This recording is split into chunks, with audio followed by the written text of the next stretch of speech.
بلشت حياتها كمقدمة برامج إذاعية. هي شخصية بتملك حضور قوي، ولكن بأغلب الأحيان بتختار تبقى بالظل، لأنه لعبة الضوء الفعلية هي بالكواليس.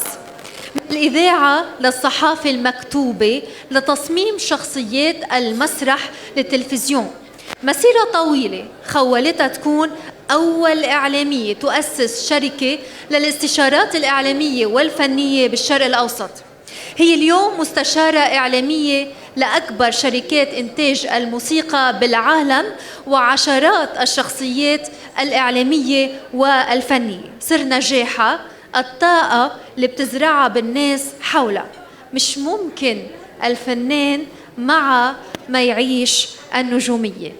بدي أدعي مدير إذاعة راديو الرابعة FM بالإمارات السيد فيليب رياشي. أهلا وسهلا فيك على المسرح بزقفة كتير كبيرة. السيد فيليب رياشي بده يسلم جائزة أفضل مستشارة إعلامية عن مسيرة تتخطى 25 عام بمجال العمل الإعلامي، بتعود لإليان الحاج. زقفة كتير كبيرة.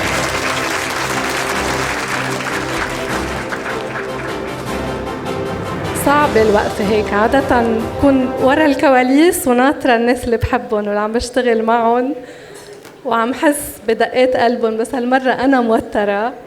تعودت أكون بمطرح اخلق فيه الضوء وحس إنه بمطرح عم ساعد الفنان ليكسر خوفه، ليكسر كل التعب اللي عنده ويطلع يضوي وضوه من جوا.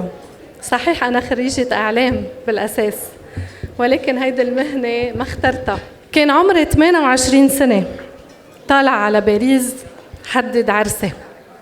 بيصير مشكلة كبيرة بالبيت، بتردني عند بيت أهلي لفوت بمعركة فيها سياسة وفيها خسارات من كل الميلات، لدرجة انضغط علي بوقتها سياسيا مثل كل اللي بيصير بهيدا البلد، وانشحطت من مؤسسة كنت اشتغل فيها وكنت موظفة فيها ثابتة ل6 سنين. تما أرجع أقعد بالبيت وما كان عندي جرأة أبداً أرجع أشتغل بمجال الإعلام بوسط كل شيء عم بيصير معي.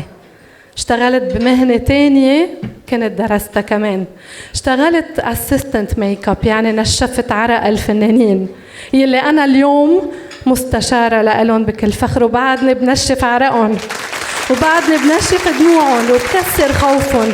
بدي أشكر كل الزملاء، انتو جزء من نجاحي. كل شخص ببعث له خبر بقول له كون حدي ودعم فنان بدي أشكره اليوم.